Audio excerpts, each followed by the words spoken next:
Ladies and gentlemen, yesterday we witnessed intense Halo esports matches, and today only 4 teams remain. First off, everyone on this team is a fighter. They're a jack of all trades, and their specialty is flexibility. Led by Brett Nated Leonard, they are VWS. Right now, finds a Halo player. Might take him out to run this flag. Yeah, and there goes a sensitive actually with that shock. From VWS, they were down by 3 kills. When it comes to teammates, it's hard to deny the power of Ogre 2, but his attitude and success makes him one of the greatest teammates. And here, Richie Heinz makes him one of the most versatile leaders. They are STK. Right here and get this kill right now on Mick, an easy kill. I think it's taken out, so straight rip and momentary control pushes it up. Still has shot. They have never been more focused or more determined than for this tournament. They want to prove that Halo is back, and yesterday they proved that they are back. T-Squared is the leader of Straight Rippin'. Doesn't know he's there. Brandon's going to be pushing up here, finding Rob. The top middle might pull out the shotgun. Does, and lands that segmented off, right? It's all the way on the bottom of the forward, and that's going to be... We can't count them out. And finally, this team was put together for this tournament. They may be an exhibition team, but they're here to show the way that Halo is meant to be played. Led by Matt Formal Piper, can you believe the hype? To the right of that fight, one player might turn to here. Increases. Yep, that's right, and that sword's going to continue to cause problems. He swipes it. He's definitely frustrated about that. Sword's going to fly right past. Yep, that's right, so that's going to do it there. Those are your 4 teams. Ladies and gentlemen, today we will crown a champion. Are you ready?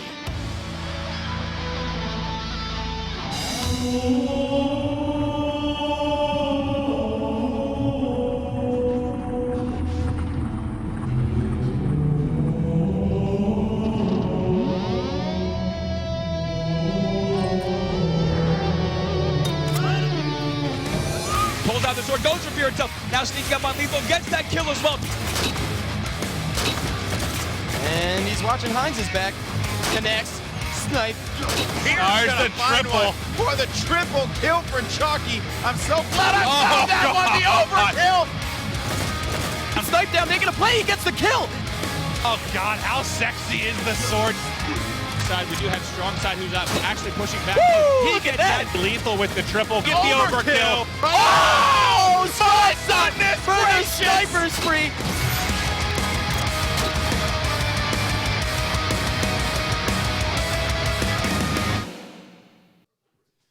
Good morning, ladies and gentlemen, and welcome to the Halo Master Chief Collection Launch Invitational presented by ESL. I'm your host, Joshua Clutch Gray, and today 4 teams remain for a $50,000 prize pool. The first place team will be taking home $20,000. It's my pleasure to introduce our commentators, Alex Goldenboy Mendez and Andy Bravo Dudinsky. Gentlemen. Thank you so much for that, Clutch, and of course a great opening as usual. I mean, that Warthog is pretty awesome after all. So with that being said, yes, I'm Golden Boy, joined by Bravo as we're going to be calling the action here today. Final day of competition here at the Halo Master Chief Collection Launch Invitational presented by ESL. We had some great matches yesterday, lots of drama, lots of intensity. Bravo, I guess, dive right into that and break it down for us. Yesterday was an absolutely insane day. Yeah, it was wild. I mean, what we started with was match number 1, the Agency versus Optic Gaming. Agency, of course, coming out really strong, winning that first match, and as they said, they're on top of the world. And actually, in their next match, they dropped to losers bracket and pretty quickly were eliminated from the tournament. Also, Optic Gaming also, of course, dropped into the losers bracket after that first match, and they fought through, but also lost last night to STK, so they have been eliminated as well. So the teams we've got left in the winners bracket are Believe the Hype and Straight Rippin', and on the bottom half is going to be the match that we're going to see in just a moment. That's VWS versus STK. That's right. That match is going to be insane. These players have, really began to learn how to play Halo 2 Anniversary. And there you can see the bracket and the road for all these players, all these teams.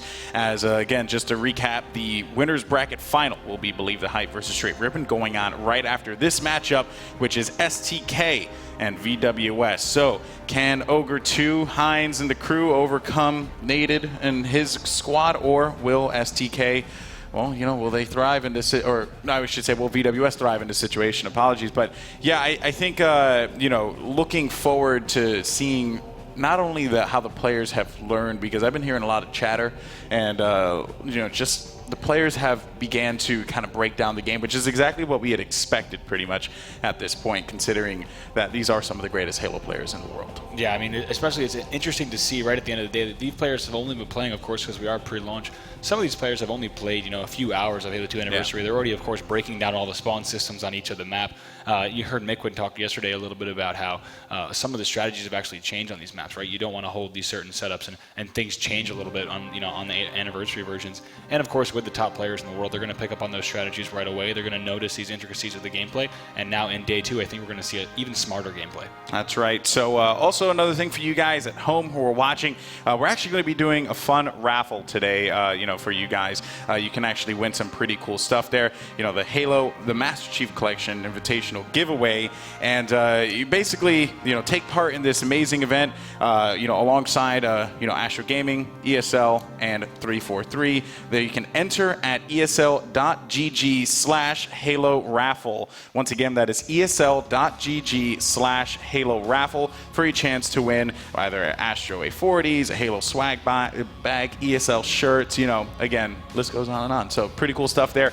And once again, that's esl.gg/Halo Raffle. Yeah, now, of course, big thanks to our sponsors making that possible. We want to thank you guys for watching so much, as well as joining us on social media, Astro Gaming, ESL, and Dusted343. Excited to put that promotion on, so make sure you get all the details there. Golden Boy, let's talk about the game types that are going to be in this round 1 here for today. It's Losers Bracket round 3. It's King of the Hill Lockdown for the first match, and with STK versus VWS, I'm excited to see who's going to pull this out. Of course, King of the Hill on Lockdown, a very different game type than King of the Hill on Warlord. You need to be able to lock down map control certain choke points, whereas King of the Hill Warlord, I might be sooner and easier to pick VWS because they can play on the fly so quickly, but I'm expecting to see big things and really solid strategies out of STK.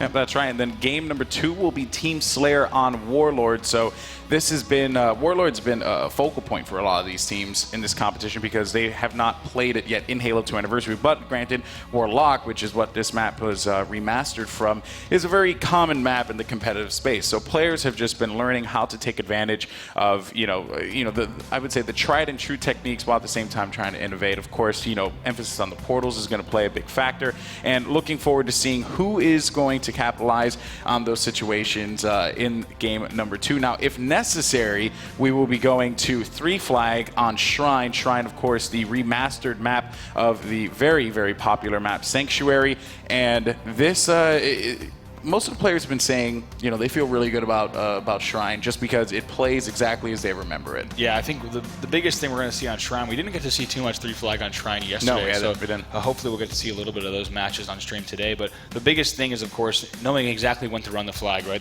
Because you have a very different map, as we now take a look at this STK roster from left to right, you got Heinz, Ogre 2, Royal 2, and Snakebite.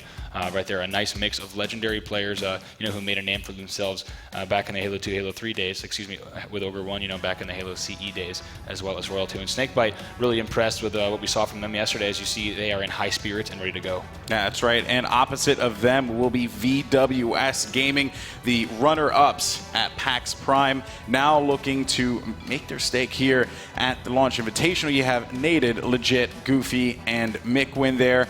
And these guys definitely ready to play. Really looking forward to seeing what they're going to be bringing to the table as well. A lot of confidence from them as I was talking, but I did actually catch up with Goofy, who said that him and Legit haven't gotten a lot of rest because they've been so excited for today.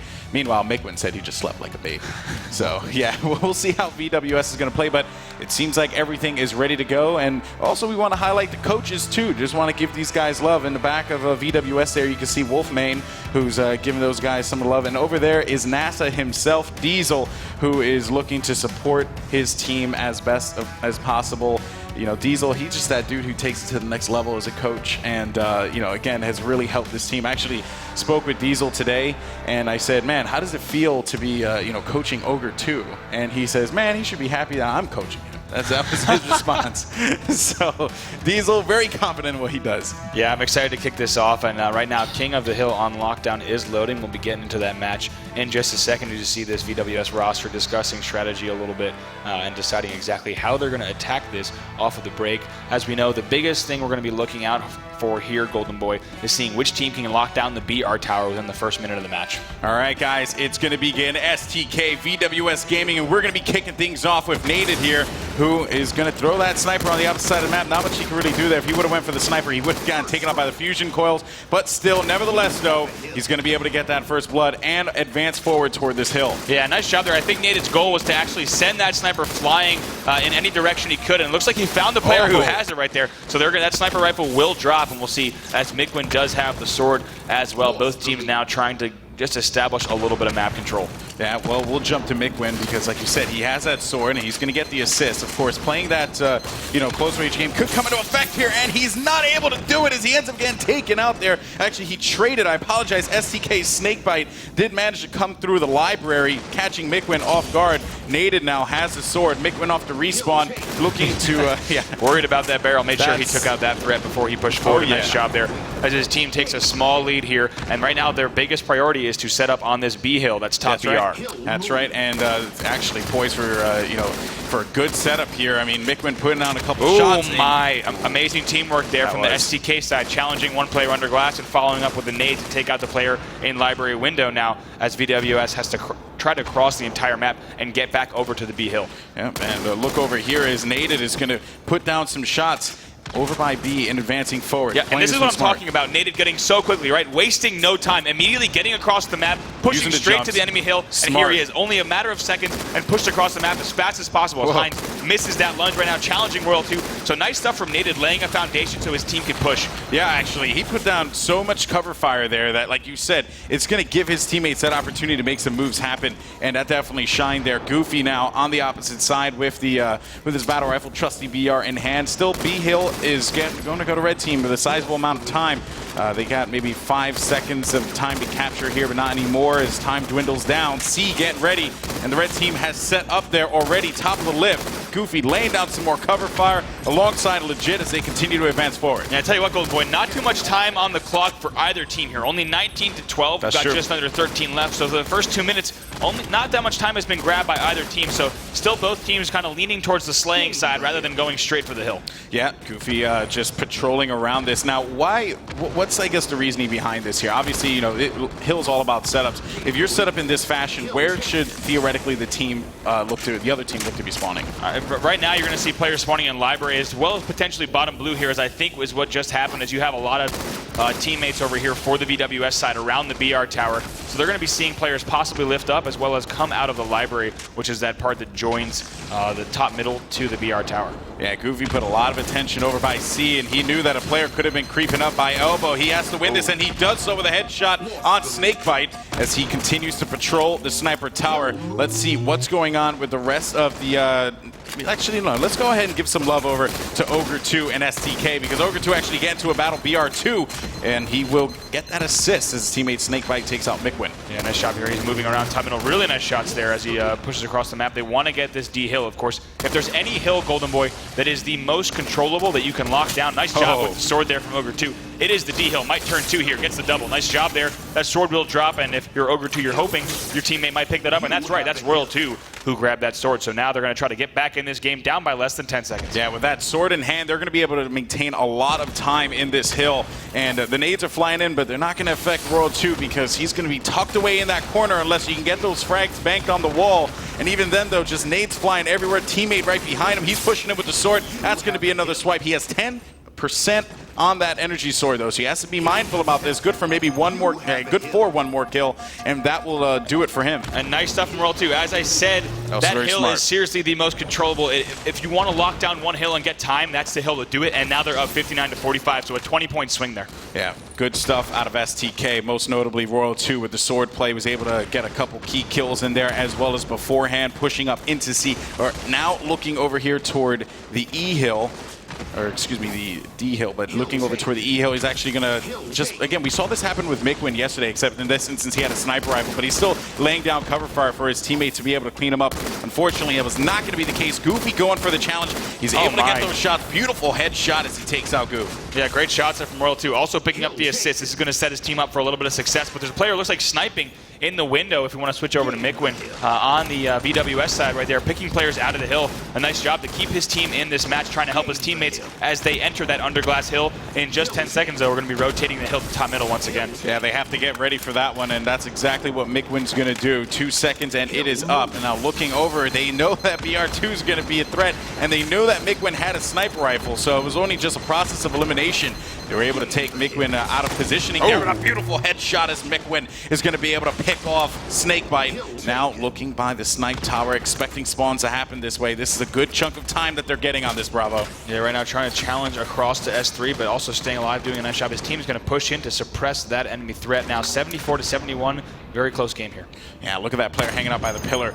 He's going to waste like maybe 1 or 2 shots on this one if he's not careful, which is exactly what that player wants him to do. Just waste shots, but oh, he gets the body. Not going to happen, though, with the headshot as Mikwin gets picked off. That's going to be Snakebite as we give some love to STK with the sniper in hand. Yeah, right now, Snakebite charging up that tower. Almost got no scope, but gets a hit marker there. He's going to clean up that kill. Now, Legit is taking out Goofy, trying to do the jump up to top BR. Misses that jump, and actually is taken out too. Goes for the no scope, and hits the, looks like it hit the melee, not the shot, though. Yeah. So that player is going to escape with the sniper rifle, and that's Mikwin, who now has the sniper up at top BR for his VWS roster. Yeah, Mikwin with that yet again, and Snakebite's going to spawn over by bottom green, and there you can see the boys actually getting ready. And you know what? I think now's a good time more than ever to hop into a listen-in here, an Astro listen-in, see the communication of STK and how they're you know, holding up here in this very intense matchup. Yeah, we'll get that listen-in queued up in just a second. We've heard your feedback from watching the stream yesterday, so we'd like to thank you and bringing you some listen-ins today. Excited to see how these teams communicate. That's right. Now 77-74, still anyone's game.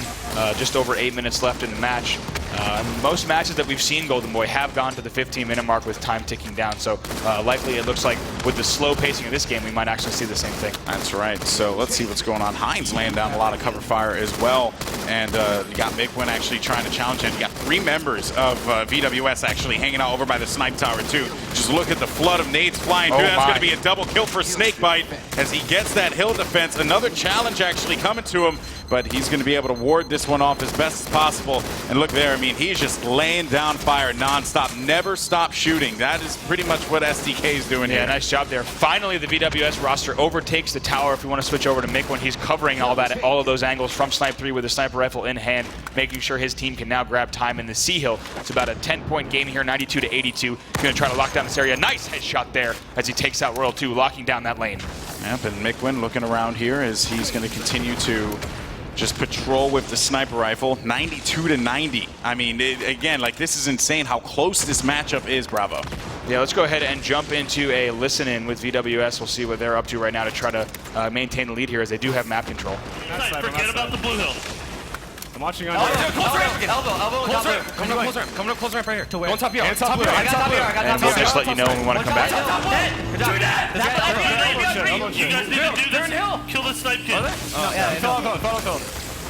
Oh, wait, one minute. There's a middle, man. He's bottom mid. Wait. One top, bottom mid. Kill this guy, bottom mid. Kill this guy, hill. I'm dead. I died. Oh, God damn it. I got double dated, dude. Can't believe that. He's weak in hell. Snipe 1, he's got combo now. We have sword, right? Fuck, I couldn't get him, man. Don't worry about it. All good. All right. Regroup. Nice. I got one. That's sword and hill. That's sword and hill. Sword and hill. Top. Yeah, right there, you saw a little bit of quick work there from VWS as they're unable to lock down hill control, and actually STK now racking up the score there as they're going to go up 118-90.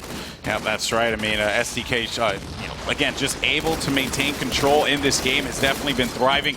VWS is nated pushing up, and you can hear that frustration from them as well as they're trying to get positioning. When we had that listen in, it was definitely something to take note of there. And Hines able to win that battle against Nated as Hines tries to run away with a snipe. Snipe falls off the map, by the way, so that's going to be critical. And that sword player actually looking to challenge Goofy over there as he wants to stay alive, running away from this one very intelligently. Now it's going to be up to E. This could be a good chunk of time that they can get here. They need every single second they can get. Yeah, they're going to take out Royal 2 here. Nice job. So immediately it's a 4v3. We'll see if they can use this man advantage to rack up some time in the bottom middle hill, but it won't be easy pretty accessible from a variety of angles. Yeah, and you can see that player actually jumping up. You know, Goofy made that call out as now they're going to get that bottom green spawn, opting to actually push out. And the credit actually to the player that's going to be hanging out inside of the hill. I believe that's Nated with a shotgun, able to fend for himself. And pressure coming through as Nated will get picked off. Shotgun in the hands of Goofy as he's looking to play the corners here. Look at those nades just flying in, banked around the corner. He has to be real careful about this. All those nades just continuing to flood in. Shotgun only able to pop the shields. Not enough to take out that player, though. Yeah, right now we'll switch over, and it looks like on the STK side, if you want to see what Ogre 2 is doing, we'll also jump into a listen-in with them in just a second to see how their communication is a little bit different from the VWS side. Of course, they're a very loud, very communicative, intense team.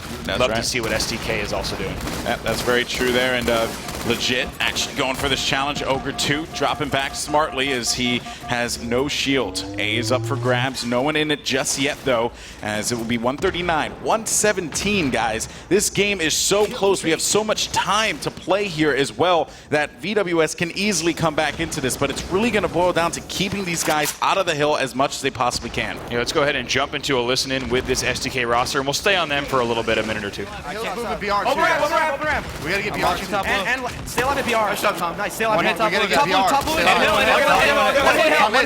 Nice. Top blue. Top blue. Watch out. BR3. I got He's backyard. Top mid. Two dead. BR3. Nice. One shot. Two dead again. Nice time, Rich. Top blue right now. Go to BR. Go to BR. Go to over ramp. BR1. Stay alive. Just stay alive, PJ. B3 weak. There's got B3 and B2. 2B2. Two ramps. We got shot. Nice. B3. He's over ramp. Come in. BR2 weak. A shot. Nice. Nice job, PJ. I want some absolute. Where am I? I got B3. I'm getting shot from top blue. Two shots top blue. I'm going library. Nice. Just go inside. I'm playing inside. Someone watching. I can watch blue. One under glass. Yeah, I'm gonna sit here and watch open ramp. They're going elbow. They're pinning blue. There goes one shot. One mid absolute. Watch my elbow. Absolute over. Elbow right now. Dead. Top blue one shot. Dead.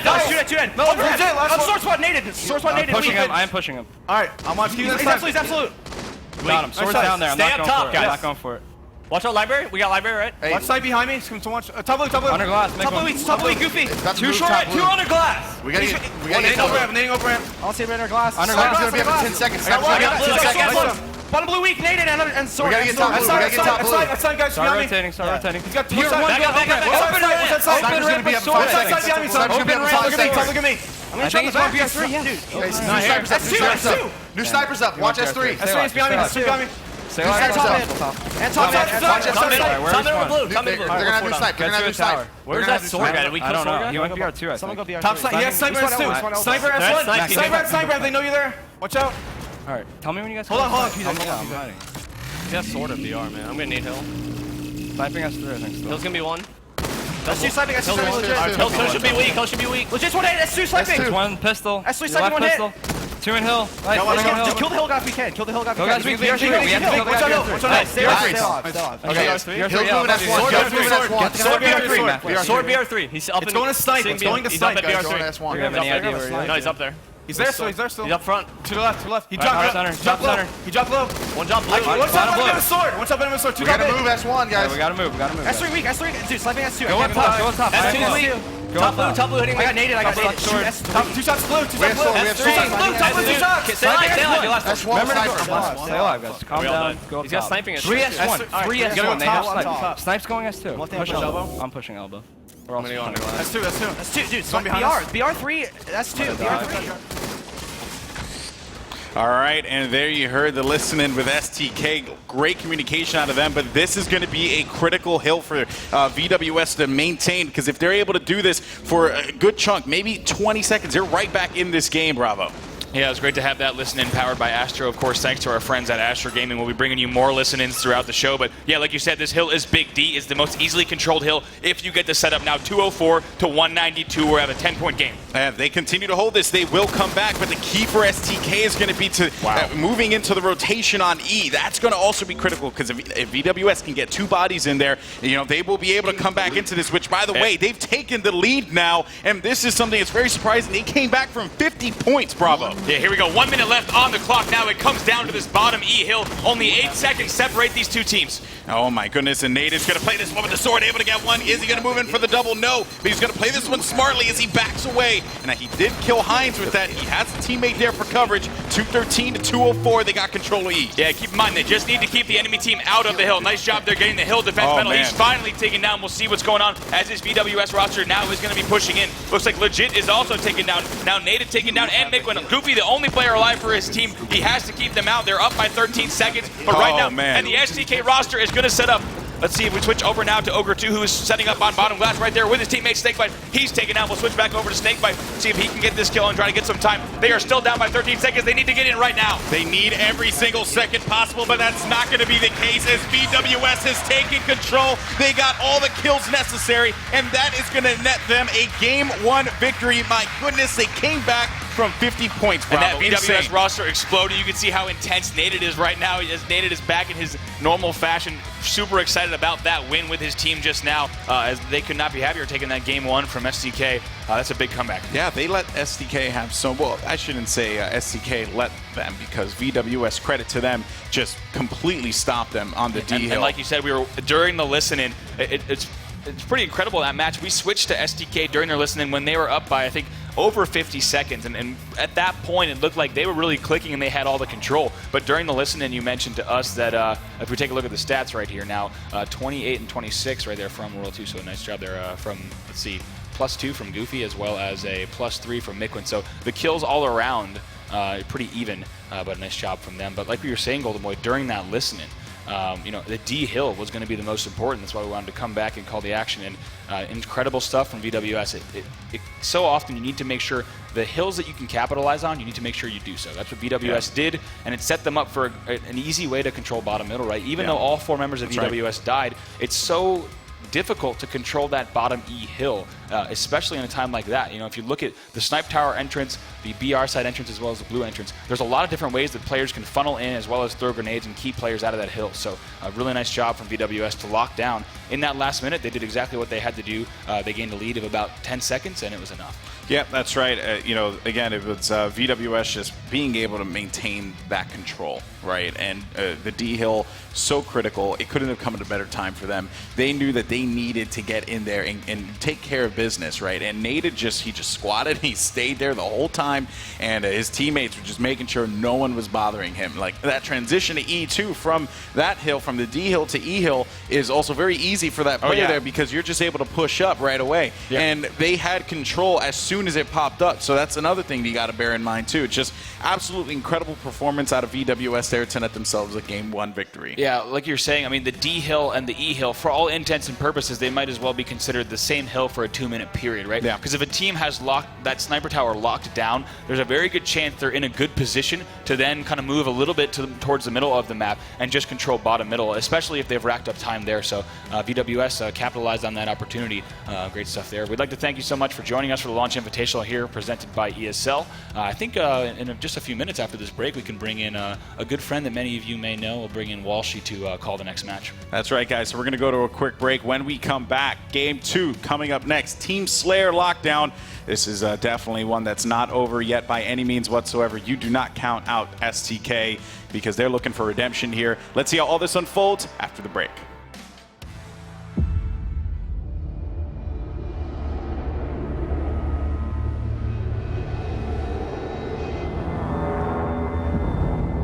Death will come to all of us.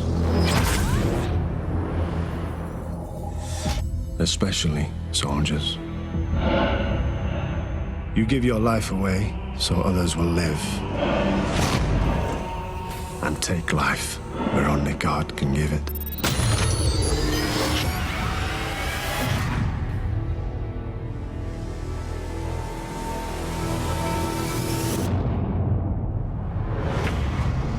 What the hell are they doing here? They got their hands on a compound that kills humans and nothing else. Medical says they've never seen anything like it.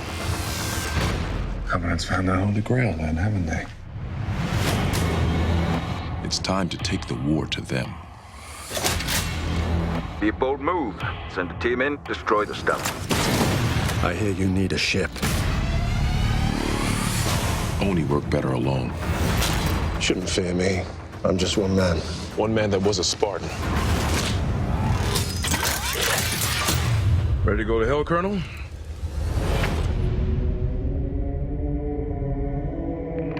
Never thought we'd set foot on the Halo ring. Are we really doing this? Stay on mission. Got something. What the hell are they?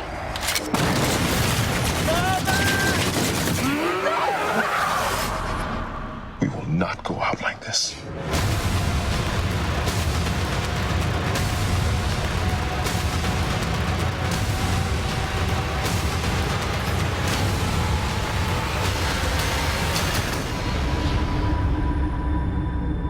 My question to you, Commander Locke. How will you lead? And for what?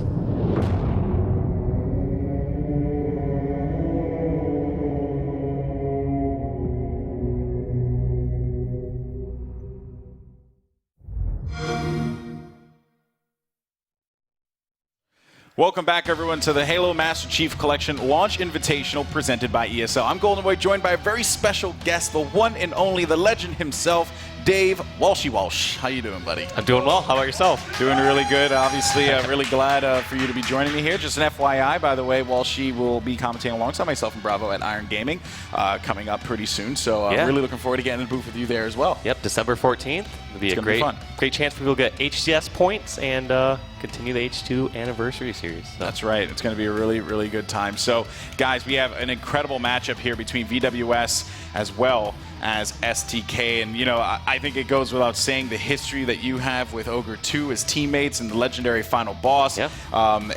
You know, I guess the question I have for you is looking here and seeing, you know, being coach of Straight Rippin', by the way, who are currently in the winter bracket finals. I guess, you know, how are you looking at these two teams, you know, as far as, one, competition for your team, but two, you know, I guess just as a longtime Halo player, like any chinks in the armor that you're seeing there? Surprisingly, even though I would look at STK as a younger roster overall with Snakebite and Royal 2, I look at them being a more, I guess, composed and solid lineup. Like, I can see VWS just being very, very frantic. Like, you have someone like Naded and Mikwin on your team. They're players that can go off at times and just, you know, take over a game. They can win at 50-25. At the same time, they can also have those meltdowns. They've always been very, always been, you know, and I agree with you there. I mean, the young blood into the team here is definitely going to play a factor, and we are hopping into Game 2, and we're kicking it off with Snakebite from STK, as it's going to be Warlord Team Slayer. Unfortunately, a betrayal there, but, you know, it is what it is, as we're going to jump over to Heinz from STK. 3-1 in the score right now. Heinz getting into an engagement down at bottom mid. Now, what is the approach here for Team Slayer on Warlord? We know it's a frantic game type, Walsh. What is the approach for a lot of these teams? You need to have at least a couple people up top, meaning you want to have people on side flags or top center, and then you need people roaming. A lot of times, portals are the best way to go. The only problem that can happen on this is it's so hard to organize with your teammates what's going on because it's so frantic, like you said. There's so many fights going on that's like, all right, how do I adjust? Should I be at portal? Should I be up top?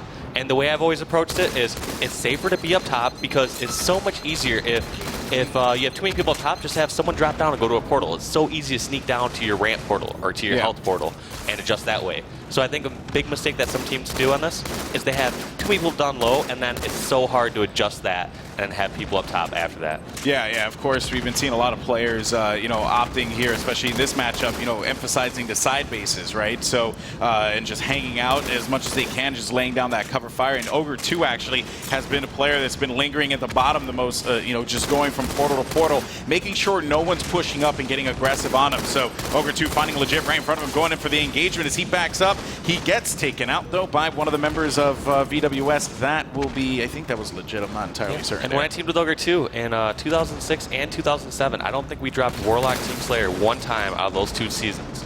And like I said, our strategy in that was getting people up top, putting shots to crossfire, and as you saw right there, Ogre 2 was just going portal to portal. He was pretty much unseen and just finishing people off.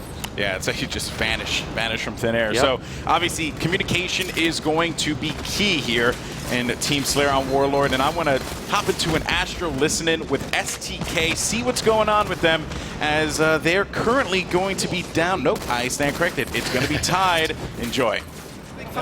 Blue nade's at Yellow pot, make one weak. 1227's camo, guys. Red health port. 1227's camo. One's on shot. Yellow's weak. And bottom middle somewhere. Bottom middle charging. Health port still. Yellow needle's one hit. We get portals. 1227's camo. Nice, we got one. Top mid camo, wait for camo. Yellow pot, yellow pot. Nice double. Nice. Camo. Red health port. Might go blue health port. He's probably blue health port. Nice shot getting camos. Let's make something of this. I'm nading health port. I'm getting shot from blue nades or something. Blue flag, blue nades. Blue flag and blue nades. Weak, red needles. Naded one hit. Naded was one hit. Blue nades going ramport. Under the needles. Nice, Matthew. Green flag. Needles at flag. Blue. Two blue needles. Blue flag. Blue flag. Weak, legit. Legit weak bottom mid. Where's he going? Dude, green ramp. Where? On me. Green ramp. Give me 2 shots. Stay alive, top. One shot at me, guys. Ported on me. Right. Nice. Yeah. Blue, push off blue. Two guys blue Yeah, ramp. blue. Push the base. Bottom middle. My health port. Bottom mid, yeah. Bottom mid weak. Go blue nades. 2 bottom middle blue. 2 bottom middle blue. 2 Spread out, guys. Spread out. Blue needles, blue ramp. Blue needles, blue ramp. Legit one shot, one hit. Blue nades, one hit. Get on the base. Mid goes one shot, blue nades. I got one. Mid goes one shot, blue nades, I think. Bottom mid, blue health. He's weak. Bottom mid, Gooey rushing us. I can't see him. He's on the plate. 11-17 camo. Blue plat. I have to hide, guys. 11-17 camo, guys. Blue needles. Red flag. I can't see red flag, man. Nice. I got double. On me, right on me. 11-17 camo. When you spawn camo, Matt. Yellow needles. Camo, guys. Yellow needles and blue flag. Camo's up now. Camo's up now, guys. Yellow needles, blue flag. Top mid, camo. He's got camo. Grenades weak. He's not on camo yet. He's top mid. 2 shots. Porting to you. He dropped. Nice. Camo's up, still up. Richie, you're Grenades. Green. I'm getting camo. Green, guys. Big one has a shot. Blue ramport porting. He's gonna port. This guy blue flag. Camo's at 2. On me, guys. All right, there was a listen in there with STK Communication. One thing I got to highlight about Halo, and I actually see a couple people talking about this in the chat. They're like, man, they're talking so loud, like, and so fast. How's anyone understanding them? But that's the core of Halo Communication. It actually, there's really nothing like it in any other competitive shooter, right? It's, this has even been the originator, if you will, of just fast-paced, frantic call-outs, nonstop. It's almost as if you're having a conversation while yelling at each other. And truthfully, Warlock TS is going to be one of the toughest game types to communicate on, because it's not like Warlock CTF where you have a base or a flag where you can refer back to and say, like, he's at our ramp portal or our health portal, because you just always want different parts of the map, and that's where it's really important to communicate with teammates and say, he's like, you can say he's at our ramp portal or he's next to you. And you notice a lot of times they're directing callouts to someone directly, saying he's like snakebite right at your ramp portal and those sort of things. And so that's one big difference that you'll see between top players in this, is that they'll direct callouts to someone specifically who it's relevant to. Yeah, and it also takes a certain level of focus to actually comprehend that too, and be able to make do with it. But now it's going to be 43-40 right now, as STK is looking fantastic. Only 6 kills away, as they just netted themselves their 44th kill against Goofy. World 2 seeing a player just, he's out for blood now, 45-47. There's 3 kills remaining here, as STK is looking to make this comeback, or I shouldn't say make the comeback overall in this matchup, but in this series, tying it up 1-1, which would be huge for them going into Game 3, which will be 3 flag on Shrine. And as time dwindles down here, 49-42, who's looking to get that final kill? It seems like Royal 2 is engaging in a gunfight, but he's going to have to back up here. And I want to see where Heinz is as well. Heinz actually identifying a player down to the bottom. Ogre 2 going for that as well. A player right next to him, 49-42, 49-43, scratch that. That's going to make it 50-43 as Game 2 goes to STK, and they are going to look real good and real confident going into Game 3. I just saw them consistently having 2, maybe 3 people up top, and then, like I said, the other 1 or 2 people roaming. They would notice where they were putting crossfire on, like over at like yellow flag, for example, and then Ogre 2 would port through and finish off those people. Yeah, that was credit to Ogre 2 there as well. And let's actually bring up the stats and check this out, because I got to give that dude all the credit in the world. He had 12 kills, 8 assists, 10 deaths, so he did a great job staying alive, as well as World 2, who just laid down cover fire.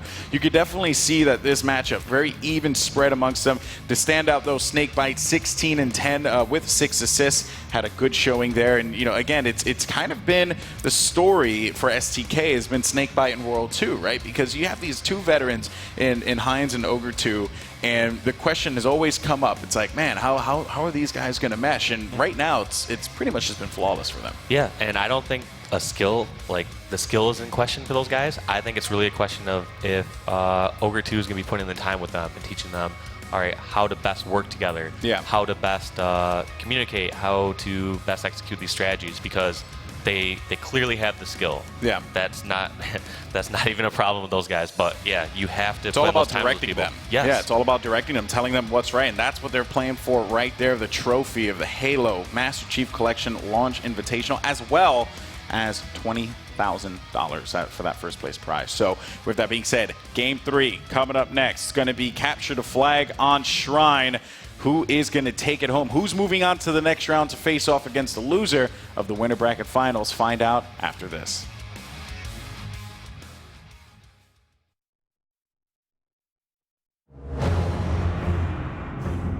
Our duty as soldiers is to protect humanity, whatever the cost.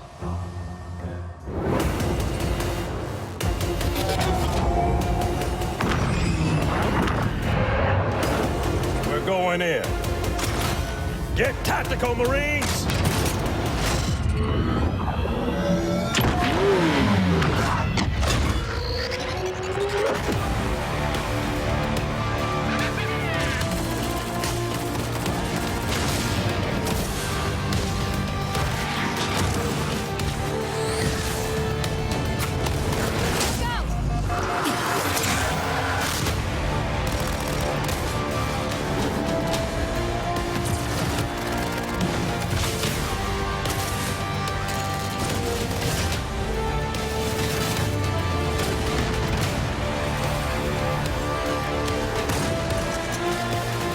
Untouchable. Gain the lead. Extermination.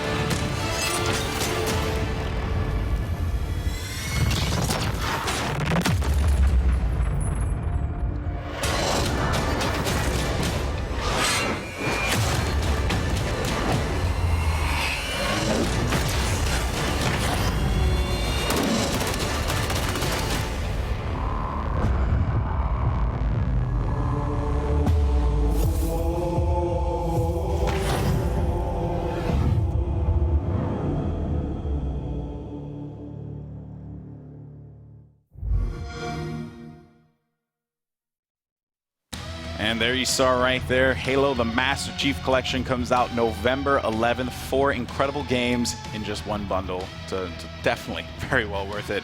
Of course, I'm Golden Boy, joined by the great one himself, Walshy, the coach of Straight Rippin'.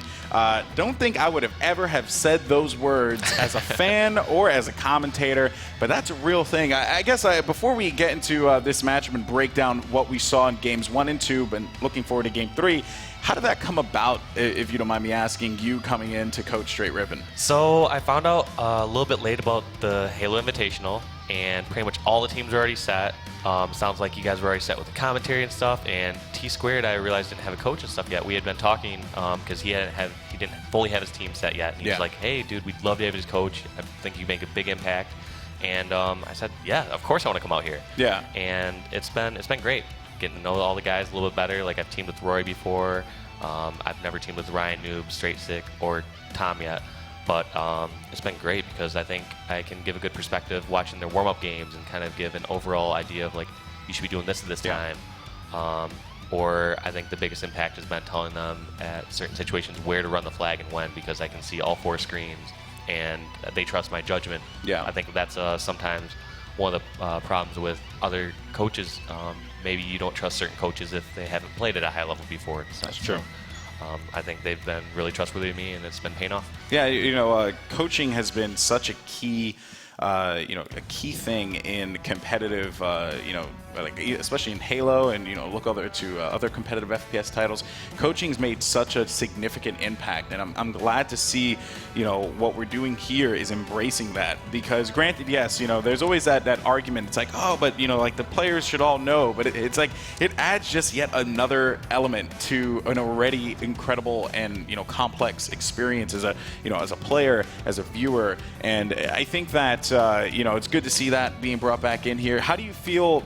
You said that your experience has really been helping, but but I guess how has it been working with T-Square? Because I've been checking him out, and he's been very strict and very dedicated. I mean, he's been so focused this entire weekend, which of course is a huge credit to him. So I guess how has it been working with him and communicating and I guess trying to create that camaraderie between you two? It's been great. I've basically I said I want to be here and make things easier for you guys. So whatever you need me to do, if that's helping you go over a map strategy or running out and grabbing you guys some food or drinks. Yeah. I'm here for all of those just to basically fill that need. Yeah. And T2's been great. Like he picked me up from the airport. We went and got dinner that night and just we've been together as a team, and I do believe that team bonding experience is very important. Yeah. Most successful squads you'll see, they're the ones that are spending time like when they're at dinner, they're talking about like, dude, what could we do different on like Lockout King of the Hill? Well, yeah, and like considering that straight's in the winter bracket finals, and you're still asking yourself those questions, right? I think it's fantastic, and I think a lot of teams need to take that same approach as well, right? Yeah, and they also have been listening to me a bit because I've got my hands on the game a bit early. I was actually out in Asia last week. I was going to ask you about that. Korea, Taiwan, Hong Kong, and Singapore doing a promotion for the Master Chief Collection. Yeah. And so I was able to get my hands on the game a bit and kind of share like small different nuances of the game that I feel like could make a difference for when they're playing these matches. Like, dude, try this jump or try this grenade here. And a couple of things have helped. That's very good. Very good to know there. And it's, of course, congratulations to the guys in Straight Ribbon, as well as Believe the Hype. But now looking forward into this matchup here, we have 3 flag. Capture the Flag, Shrine, which is the remastered map of Sanctuary, a very popular Halo 2 map. One of my favorite maps, actually, as a player and a fan. I guess question for you is, looking at this, who do you think has the better strengths, and why is that?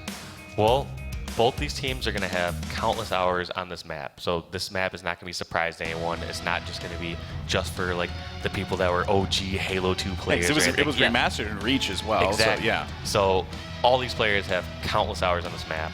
I think what's going to decide this one is what team is going to be able to not only control the sniper rifles, but going to be able to control their sniper huts. Because that's what's going to allow you to have the other team spawn in rocks. You can be able to push in from flag from turret safely and run the flag out whichever direction you feel you need to. So it's going to be, like I said, not only sniper rifles themselves, but controlling the sniper huts. So let's just jump in. Well, let's go ahead and hop right into the action as everything's heating up real quick. Rocket's out in the middle as Naded's going to push in there right away and get control of it. Goofy actually playing over by the rock, and that rocket's definitely going to connect. First strike and a rocket kill to boot, but Naded is going to fall. Rockets will be down there, and it seems like Goof is probably going to get control of that, but I do want to highlight, I believe, Mickwin, who is pushing out into the mid, and he has a sniper to boot.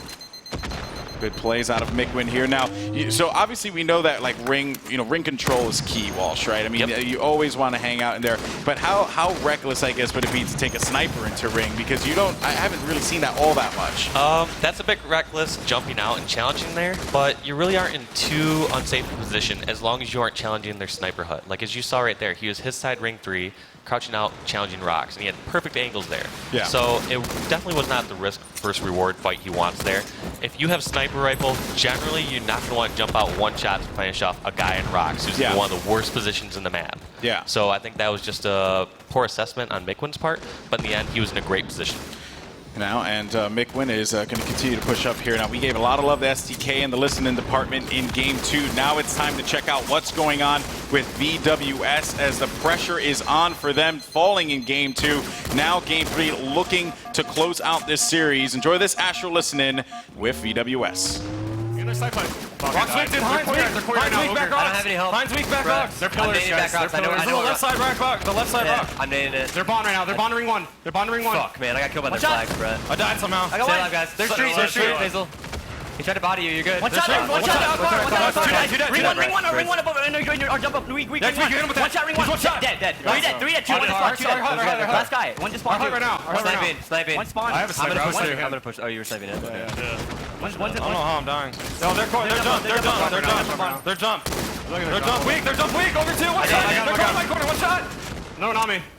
Yo, they're street. He's with our hut. He's in our hut right now. They're street. Wait, dude. One shot Heinz. I'm gonna die. One shot. I got him. They're street pushing me. I died. Ring 2 is sniper. Ring 2 is sniper. He's quick too. Watch out the rocks. Watch out the rocks. Ogre 2. One shot on Fred. Ring 2, man. Watch out Ogre 2 the rocks. Watch out Ogre 2 the rocks. I died with flag. Sorry. Fuck, I don't have a BR, man. Ogre 2 the rocks weak. You know where you're Mid rocks. 2 the jump up. 2 the jump up. One more the jump up. Weak them middle rocks. Weak them middle rocks. They're wall. I got a double. I'm getting shot by our rocks, man. He's pushing out our rocks. Pushing out really far our rocks. Our back rock or what? Yeah, he's jumping up to our health right now. Health? Yeah. Our carbine. We gotta get out of here. Yeah. They're carbine weak, Ogre. I got it. Our rock ramp, guys, go our rock ramp in our car. Our health pack. I got killed by... Health pack. Our top turret. Our top turret, push it. You're last one, Brad. Flag weak, got a flag weak. Two guys. You guys are flag. They're running into rocks. I died somehow. Our flag ramp. Kill a guy flag ramp. Protect your flag. And push out. Flag's weak. There's one dead. And they have one dead. There's only 2 people. We could flag.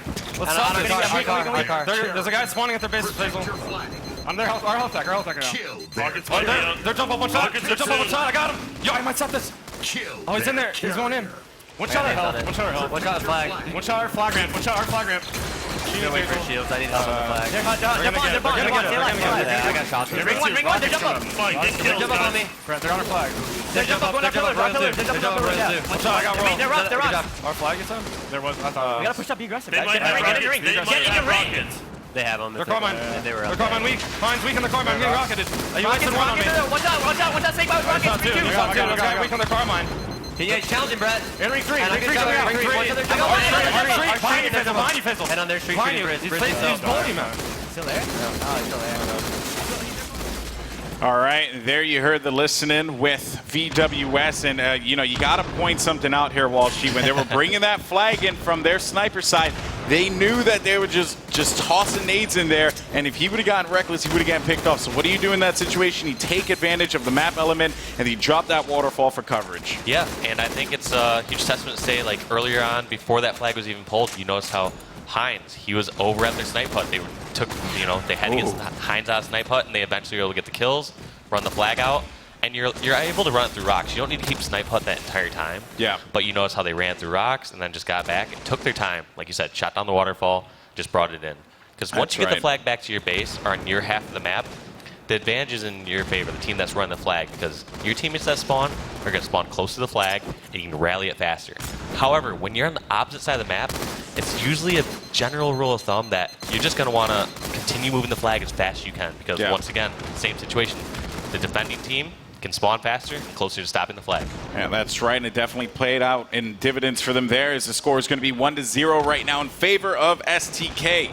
VWS, again, their backs against the wall here. The STK rallied big time in Game 2, and they were able to really come out on top with that Slayer matchup, getting control of it at that point as well. But now in this matchup, it seems like VWS is looking to make some magic happen and pull this flag, tossing it out there. Snakebite, though, is actually laying down some cover fire in the distance. No shields for him as he gets clean. We're going to stick with Snakebite off of the respawn to see what he's going to be doing. And I got to note Hines here on the full flank. He's going to be in a position to stop these guys if he hasn't been called out just yet. He's in a position to stop, but his whole goal right now is to buy time, and he did not do that. Yep, he got picked off. So that's one thing that's it's almost one of those unquantifiable measures that people do. Like, that does not show up in the stats when you're buying time for your team, but it's one of the most important things that you can do. You create opportunities for your teammates to get kills on people that aren't looking at them. You have their backs to your teammates. So Hines, usually one of those players that does that perfectly, but he just couldn't seem to get in the correct position to stay alive there. That's right. That's going to be a flag cap there, making it 1-1. And this matchup is, again, it's just what we would expect at this level of competition. At this point in this tournament, Goofy is just going to get flooded with grenades. So Royal 2 will be the one who is going to be credited with the kill there. Meanwhile, his teammate Legit actually dealing with a lot of pressure at his base. A red player actually pushed up too to go in and see if maybe we can make some magic happen near the flag. Instead, it ended up being that he got taken out, and now Goofy off respawn, just having to stop this onslaught coming from their rock side, which is not something you want to see if you're a VWS fan. However, VWS, they have their sniper hut right now, so they're not in as bad a position as it seems, as long as they stay alive there, because they can pick them off if they start to run at rocks. But obviously, once they have the death, they're in big trouble. And look at, they lost their snipe hut. Yeah, that's right. Run it. They're pretty much giving up the positioning here. That means they're going to be spawning on the opposite side near rocks, and that's going to be just easy connections for them as Royal 2 is going to run away with this one, trying to get away. He only's got a sliver of health left. He had to put that one down, and the flag is going to be down near that rock jump into ring 2 on the side of STK. That one player there lingering around, but Snakebite has the rockets, though, so this is actually going to be something that's real good for them to have, as they would just be pretty much covered, and no one should be able to stop them. Escorting the flag in, looks like this is going to happen for STK. I like this play by Snakebite. He's not going out and forcing anything. He realizes that, look, we have the flag on our side. They're going to have to charge. They have to charge to get it, so. STK gets that cap, making it 2-1 here, Walshy. Pressure is on now as STK, I should say VWS is in a position, and that was a double kill there as well for the killing spree from Snakebite. Just, holding down this ring with rockets, so critical, and now he's pushing into their snipe tower. This is just absolutely beautifully played here out of Snakebite. I gotta say, and he has their sniper. Just, you couldn't say better things about how Snakebite played that. Unfortunately, he ended up getting meleeed and back-whacked. He used that last rocket, and what he did was immediately drop the empty rockets at the, I believe it was the 22:15 mark, which will put the rockets on respawn. They'll come up 2 minutes and 30 seconds later, so they should be back at 19:45. So expect both teams, or actually expect STK to know when rockets are coming up and be able to get control of those again and control ring. That's very true. I mean, STK knows that the Rockets are pretty much going to close this matchup, and Diesel is keeping track of that. So we will jump over to Ogre 2 now, who's actually, never mind, in a world of hurt, and he does get picked off, leaving Heinz, Snakebite, World 2 here to just continue to hold things off. World 2 has just been playing incredible this entire tournament thus far. You always see him just being effective. He's always laying down shots wherever it is necessary, and just he's getting people like 2-shot all the time. It seems like there was a call out here over by the STK sniper hut. Ogre 2's going to push up. He gets control of the sniper, but now he has to be cautious about Mikwin, who had the shotty in his pocket, and that's going to result in Mikwin getting the sniper. Let's see what's going on with him. This could spell disaster for STK right here. I do not like this with Mikwin just running it this way. Like, now he has to pay attention to the guys in court and whatever, and that's a big flag fumble on his part. But I wish he would just kind of stayed there at snipe hut and sniped and wait for one of his teammates to grab the flag. But he's he realized that time's down. Yeah, he has to make a move. Yeah, he has to make a play, and he was kind of stuck in a rock and a hard place, no pun intended there, because he got killed in rocks. Mikwin, unfortunately, off the respawn, has to figure out what he wants to do, because that means STK gets their sniper right back, and the flag is going to go back to the base here. Needless to say, though, I mean, him having the sniper was kind of just like a gift, so STK getting that back was what you would have expected to happen here. Now VWS just needs to get back to the drawing board and figure out how they're going to push back STK as much as possible so that they can force those spawns and make those pushes happen. Yeah, well, I think VWS needs to do it, once again, is hold snipe hut. They need to get some kills that way, and then they can push it for the flag together. At this point, you're not just going to rally desperate a flag against STK. They're too good for that. They're going to get the kills, and it looks like they're doing the exactly opposite of what I said. They're rallying and desperate a flag. Yeah, here we go, VWS. They're doing everything that they can. Snakebite, though, is going to make that stop. 7 seconds remaining, and that flag's going to fall. Goofy is going to get taken out. Legit last alive, and he does pick up that rocket, though, so that could be something that helps him out quite a bit with the double kill from Legit. Good plays. And VWS did a good job of getting control of those rockets. That came up at 19:45, which, like I said before, is 2 minutes and 30 seconds after the empty rockets are dropped. So I'm surprised that VWS got those, because STK, first off, VWS was running a flag, and STK knew when the rockets were coming up. That should be guaranteed rockets for STK. They should remain calm. They're like, all right, they can get the flag a little bit further if they want, but we're going to have rockets. This is a guaranteed stop. Yeah, and Legit tried to actually hit that rocket on the bridge there, and he ends up missing that one. Pushing out is Goofy's going to be in a world of hurt. Mikwin's actually going to be hanging out over by the ring. We'll jump over to him here and see what's going on. He has the rockets as well. Only one rocket, so it's going to be good for just one kill. Unfortunately, not enough, though, as he's going to have to rely on the trusty melee to take out Royal 2. Finding a player down at the bottom. Mikwin has to get away. Another player charging Ring 2 as well, and Mikwin loses the snipe control there. Looking for Goofy to make some noise here, as he now has control of the sniper rifle for his team. I'm seeing intermittent great plays from Mikwin, but I would love to see him string those together. Like, for example, he gets that kill with rockets and stays alive with a snipe, or, once again, gets at their snipe tower, gets the kills and stay alive there and build an opportunity for his teammates to pull the flag.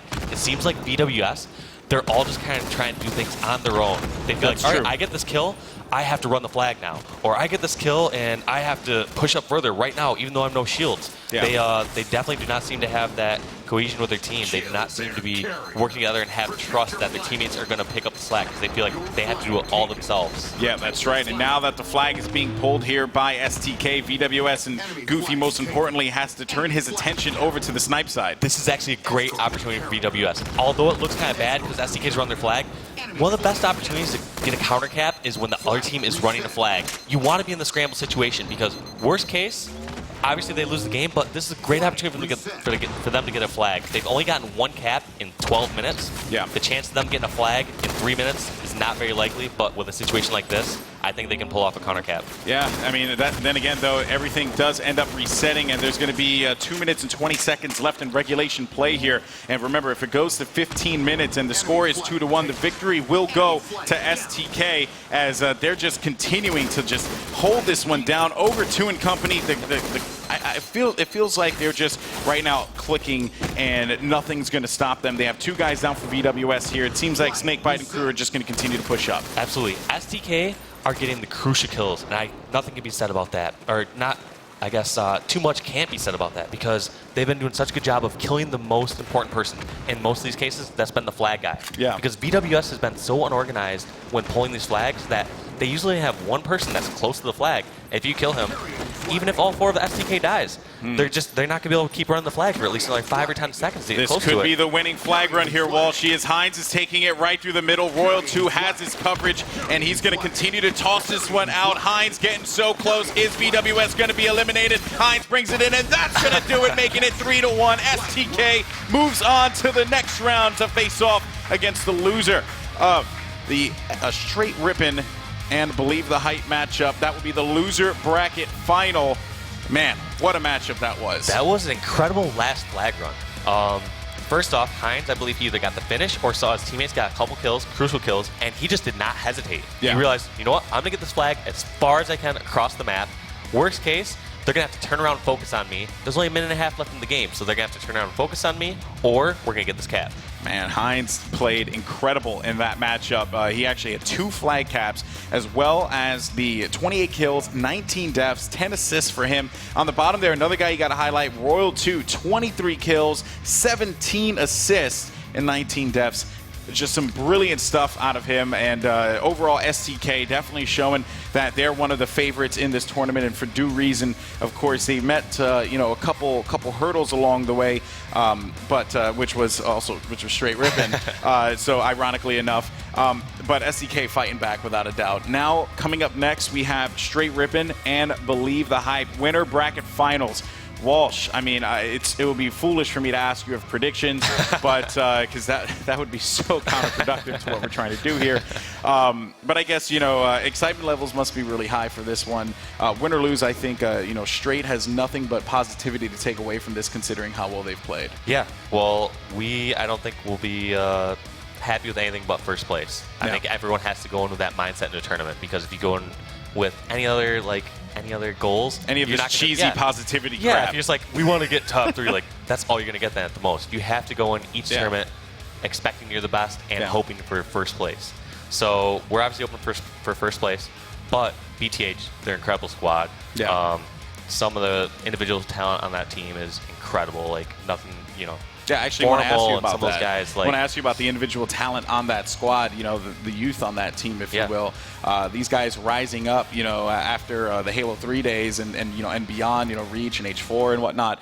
I guess on that team, who are you kind of looking at and saying like, we got to shut him down? Well, I mean, obviously Formal's probably one of the best shots in the game. Yeah. But you also just got to keep in mind that we've been taking each match, like even though we have great shots on our team, like with T2, Roy, and Straight Sick, like a couple of guys being known as the top free-for-all players and some of the top shots in the game, we try to get out of that mindset of like, all right, we just need to get all these 1v1s and win those. Yeah. We try to get in the mindset of as long as we get teamwork going, as long as we get 2 BRs on somebody, we're going to win those fights. Doesn't matter how good that individual shot is. That's true. So even though we have great shots on our team, like some people argue that Roy never misses a shot, stuff like that.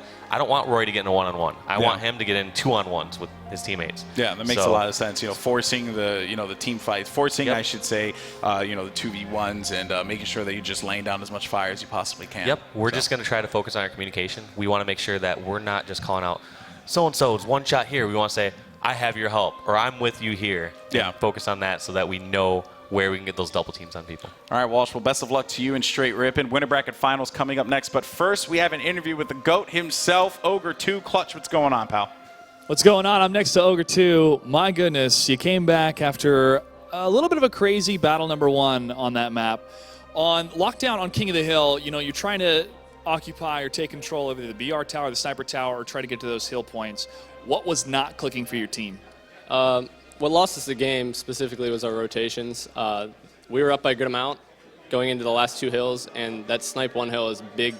Turns out that's a big hill, and we didn't really know that. It's like our second time playing the game type.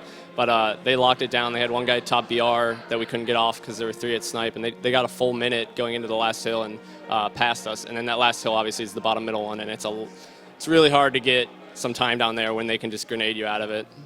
You definitely had the roaming power in map number 2, but map 3, the capture the flag, the rocket timings. You guys had the rocket for a bit, and you were able to lock down for a lot of the advancements or a lot of the pathways for the capture the flag, but then you didn't have the rocket a little bit later. VWS picked it up. Was that just a timing that wasn't called, or is that, again, something new to the game that you guys are trying to get adjusted to? No, I mean, the timings were great. Our coach is on point with the times. Tyler Hoyt does a great job. But I think it was just we happened to have several of us that died right when they were coming up, so we weren't able to get those ones, but we still pulled it out.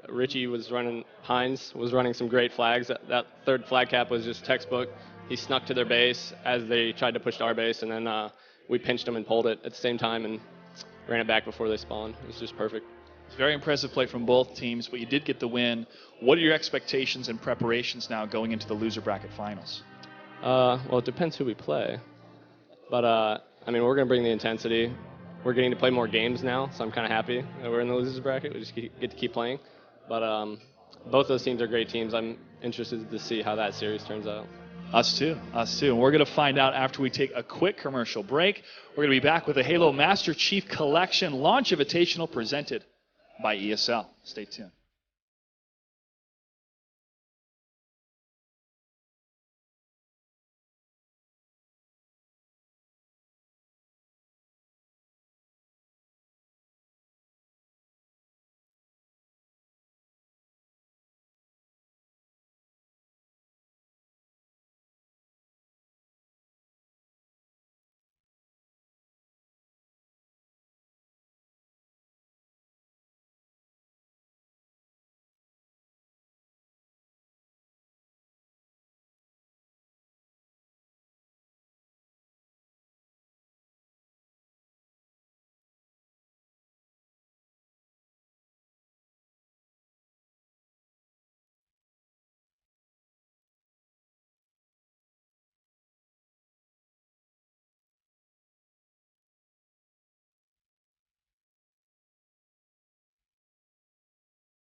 They created something spectacular.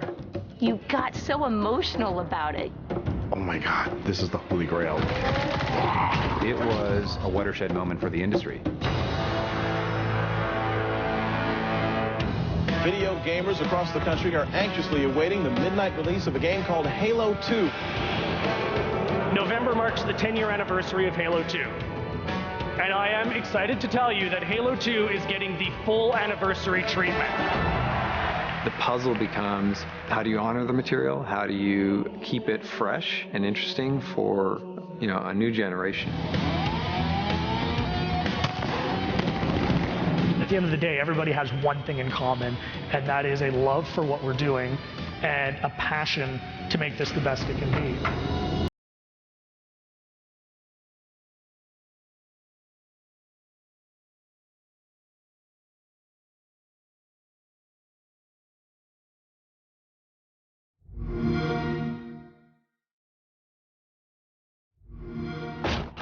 Rated M for mature.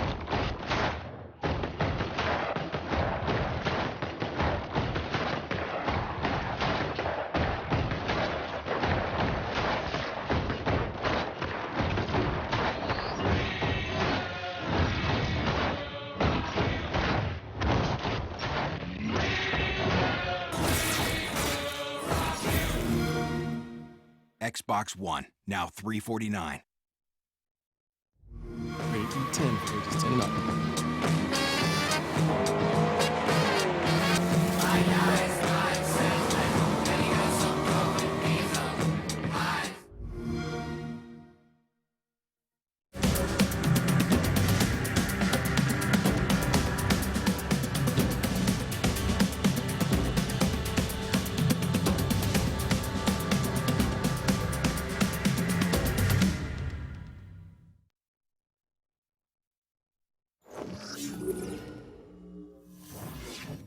Hey everyone, and welcome inside 343 Industries. I'm Andy Bravo-Dudinsky, and this is a special edition episode of Breaking Down the Map, a brand new show coming to Halo Channel where I break down the multiplayer maps within the Halo universe and also give you some tips along the way.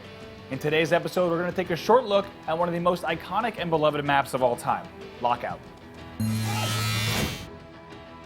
The original Lockout takes place on a remote, frigid flood research facility, and the updated version looks just as frigid and isolated, and also better than ever. Certain Affinity has done it once again with this version of Lockout, and given the optimizations that they've made that enhance the playing experience, this one might even rank higher than the original. This updated version of Lockout is more about optimization than broad changes, and one area that this really shines is the skill jumps and trick routes that exist on the map. Let's walk through a few of these that I think you'll want to know about. Let's start with the area called the BR Tower, due to the fact that the battle rifle spawns at the top. If you're coming from top mid, then jumping to the top is as easy as 1, 2, 3. It's also easy to do from the left side, also known as the open ramp, and also from the right side, known as the library. Now these certainly aren't the only trick jumps we've carried over from the original, so make sure you play around on Lockout come November to see what else you can pull off. Next up, let's talk about some of the new features on the updated version of Lockout.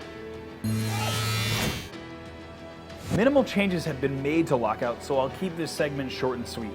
One of the first things you may notice while playing is that the glass on top middle is now breakable. This wasn't possible in the original, but don't worry, it takes quite a bit to break the glass, and once broken, it will eventually return to its unbroken state. Besides that, mostly everything on Lockout will play exactly as you remember it, except for the stalactites that can kill you from above when shot. Keeping in spirit with each map having an interactive element, there are 3 stalactites that can be shot and dropped onto your enemies. One for the BR Tower, one for top mid, and one for the Sniper Tower. Just like all interactive elements in Halo 2 Anniversary, the stalactites can be toggled via force. Be on the lookout for more episodes of Breaking Down the Map on Halo Channel when it launches, where I'll be covering Lockout as well as more maps within the franchise. Thanks so much for watching, and we'll see you next time.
Welcome back, ladies and gentlemen, to the Halo Master Chief Collection Launch Invitational presented by ESL. We're about ready for the Winners Bracket Finals. I'm joined by Formal from Believe the Hype and T-Squared from Straight Rippin'.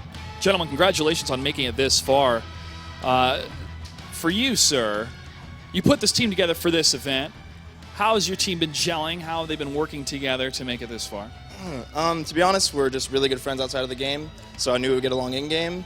And I'm proud they've made it this far. I didn't really know what to expect coming into the event, but they've done a great job so far. T-Squared, we have seen some incredible, solid fundamentals from your team. Obviously, you want that to continue, but is that sensibility and that communication with your team been pretty much top-notch, the top-level professional play so far? For sure. I think that a big part of that is Walshy. You guys heard his knowledge in the stream when he was just casting, and he brings a lot to our team. His overall Halo 2 knowledge is second to none, so big shout out to Dave. All right, do you have any words for your opponent before we start? Good luck, you're going to need it. It'll be a quick 2-0. Gentlemen, please shake hands. Good luck and have fun. Back to the desk. Pew, pew, pew. Shots fired. Yeah, man. That was good. That was good. Bang, bang.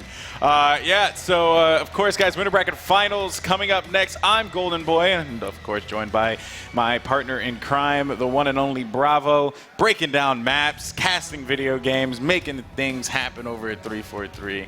You're just, you're the real MVP. Oh, no, I think, I don't, no, thank you very much. There you go. Thank you. But I think it's safe to say, as I said yesterday, that the true, a lot of people have given us great feedback on the tournament so far. We thank you so much. But we, of course, have to thank the players for putting on such a great show thus far. And excited to see, of course, with Believe the Hype and Straight. You heard Tom is pretty confident in this match, and I think it's safe to say that Formal is fairly confident as well. Yeah, when you look at both rosters, there's a story to be told. First, the story of Believe the Hype, right? You have Formal, who... It's kind of hilarious, and it makes me like angry as a former competitor of both Call of Duty and Halo, that this guy is able to just transition, seemingly be the best here and then be the best there. It's so frustrating. And it seems like no matter who he's surrounded by, right? Yeah. I mean, typically in Halo, he's surrounded by a very similar roster in Lethal APG and Maniac. He's teamed with these guys for a while, but it seems like no matter who he's playing with, what FPS game he's playing, he's a dominant player. That's right, and there were a lot of questions for BTH going into this event. Most importantly, it's centered around the captain Formal. Will he be able to, hang? And I think that question's been comfortably answered. But there's also been a lot of confidence, though, out of Lethal, and he's kind of like the spiritual captain of this squad, because he was the one to kind of rally the troops together here. Of course, there's a roster, Formal, the captain of the squad, joined by Lethal, APG, and Maniac. Yeah, I also have to say Maniac on the left, right here in the nearest to your screen in the foreground. He also announced, self-proclaimed, that he was the captain of the team on Twitter. So there are three captains. They have. This team is led by three separate captains. I think APG just goes along with whatever's said. But there's a little bit of debate of who is the actual team captain on that roster. Maniac actually announced the team roster on Twitter a few weeks ago. But on the Straight Rippin' side now, as you see, Straight Sick, Ryan Noob, Roy, and T-Squared on the end. Of course, Coach Walshy, big shout to Dave for joining us in the booth and lending us some of his legendary Halo knowledge. But from left to right, that's Ryan Noob, T-Squared, Straight Sick, and Roy. Of course, a team that I think a lot of people might have counted out at this point in the event. If we look at bracket predictions, the community didn't necessarily see Straight Rippin' going this far. However, T-Squared has assembled a star-studded roster, and it certainly has shown on the scoreboard. That's right. He even has a member of the Brady Bunch with him. Yeah. Just, Ryan Noob just looking beautiful with those locks. Hey, if anyone on the internet is telling Ryan Noob to cut his hair, you need to stop it right now, because he was seriously considering it last night, and I had to put an end to that one. No, hopefully he wins this tournament and he grows think about it again. Yeah, exactly. He should never think about it again. You don't cut your hair until it's over, right? Right. But and I guess the second story, kind of to close out that point, was of course, Straight Rippin' and what they, I guess that roster that was assembled there. Yep. Maniac should believe in a belt, but needless to say, moving forward, believe in the belt.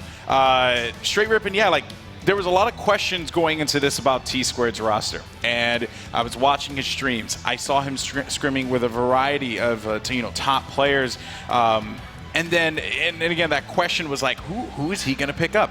We all know Straight Sick is just, he's absolutely incredible. Just a great player. Ryan Noob, one of the, he just never stops learning. That's one of his great traits. But then that wild card was Roy. Yes. Was, a lot of people said that was from left field. But when you think about it, it's nuts. I guess this kind of goes to formal as well as Roy. You could just not play for a little while, but because they've been it's just innate. It's like riding a bike for them. Roy's able to come back here and be just as effective. The Roy Borg, just destroying everything in his sight. And he's been a big credit to Straight Rippin' in their victory here. And these guys are fighting for that trophy right there, the Halo the Master Chief Collection Launch Invitational Trophy. I believe that's Caboose, by the way. Or I hope so. It's Caboose. Yeah, you got your blue H1. We're just gonna assume it's Caboose, just because Caboose is awesome. Along with that trophy, Golden Boy, also a $20,000 check will come with that first place victory. That's right. And, of course, $50,000 in total for this entire competition. These players have been competing all weekend long, and it's been grueling. Also, another thing to point out, too, Elitis actually joining them in the back. I believe the Hype actually didn't have a coach going into this. I think Mr. X was going to probably do it, but he, I guess, decided to back away and realized that Elitis, with his Halo knowledge, was able to assist them a lot more. And that definitely plays a factor for them as well. So, this is going to be a grueling matchup between two very talented teams. The road has been tough. And speaking of the matchup, the maps for the winners bracket final will be first 3 Flag, Sanctuary / Shrine. Of course, Shrine, the remastered map from Sanctuary and H2. Then you have Team Slayer on Warlord, which is fast-paced, grueling action. And then King of the Hill on Lockdown. Yeah, I'm really excited to kick off this round one. As I said earlier, aside from the match in that last series, we haven't seen too much of 3 Flag CTF on Shrine. So the way that these two teams match up, it's going to be really interesting to see how they play on a map like Shrine, right? A very open map, and you need to have very clear setups and direction when running the flag. On a map like Warlord, you can get away with some sneaky flag runs. If you hop through the portal, you can pull off some quick tricks, even if you don't have complete map control. However, very different story on Shrine. You need to make sure you lock down the map, know exactly where the enemy team is spawning, and forcing it in a certain location to run it. So both of these two teams obviously are going to bump heads when they're both trying to control that center ring area, and that, of course, is what Halo is all about. Yeah, it's a real discipline to be able to change that pacing from flag on Warlord to flag on Shrine, right? Because they, like you said, they play completely different. And this is going to be, very telling here of, at the beginning, I would say maybe in the first minute or two, because Believe the Hype has come out of the gate rather strong, and every time they've played, it's been just, fast and furious every single time. On the other side, though, with Straight Rippin', my player to watch is 100% going to be Roy. Yep. Because he has been that X factor for them. While Straight Sick has been doing a lot of work, Roy's been the guy getting his hands dirty, and that's really been paying dividends for Straight. Yeah, and I'm also particularly interested to see what T-Squared is able to do. On the Warlock flag games yesterday, I've been talking to people all day. So impressed with what T-Squared has brought to this tournament. He has not skipped a beat. He is ready to rock. Every time I see him, it looks like he's laying down fire. He's in the right positions. No one's shooting him. He's getting opponents weak. What we need to see from him, of course, is knowing exactly where the enemy team is spawning during their flag runs, calling those players out, and eliminating the players that are the biggest threats. Yep, that is 100% right there, Bravo. I mean, T-Squared, he's just been watching them play on stream, and you could tell that his focus is there. And the other thing to point out, too, is this morning I had a chance to catch up with Tom, and I said, T-Squared, how are you feeling coming into this one? And also, how are you feeling, after your warm-ups? And he said right away, he's like, you know what, honestly, I don't feel like I'm playing where I need to be. I need to practice more. And that's just what he does, right? He's never settling for what he has. And I'm sure his shot was great, but he's actually wanting to become better, and that is a testament to T-Squared and the rest of the Straight Rippin' roster. Definitely been standing out here at the Launch Invitational, but the map has been loaded. We are getting ready to go, guys. Winner bracket finals. It's going to be capture the flag on Shrine to kick things off here. And Bravo, gotta ask you, who's going to be the player that we need to kick it off with? I think we need to kick off with Roy. Yesterday, he put up a 21-9 Team Slayer performance. unheard of at this level of play. So I'm excited to see if he can bring that same intensity and skill level, of course, in these winners bracket finals. And Roy's our boy, so let's see if that's going to be the case here, of course. And you can see APG getting those hands warm in the background over there. And, of course, the Captain Walshy, who's just, you know, pretty much spewing knowledge everywhere he goes. That's what Dave Walsh does, ladies and gentlemen. But without further ado, the winner bracket finals is going to begin. Straight ripping, believe the hype. Let's kick things off with Roy. Here we go now on Shrine CTF. Of course, the first thing you want to do is get control of this bottom middle area. Once you're able to do that, you can establish control of one side of the enemy's base and pitch them on the other side. Yep, and Straight Sick has managed to get the sniper rifle for Straight Rippin', so this is definitely something that we've been seeing time and time again for Straight, as Sick has always went for a Formal found him, that's right, on the other side. Man. That was our little sniper battle, as those two players actually will drop the sniper rifle, and Rocket's now flying in.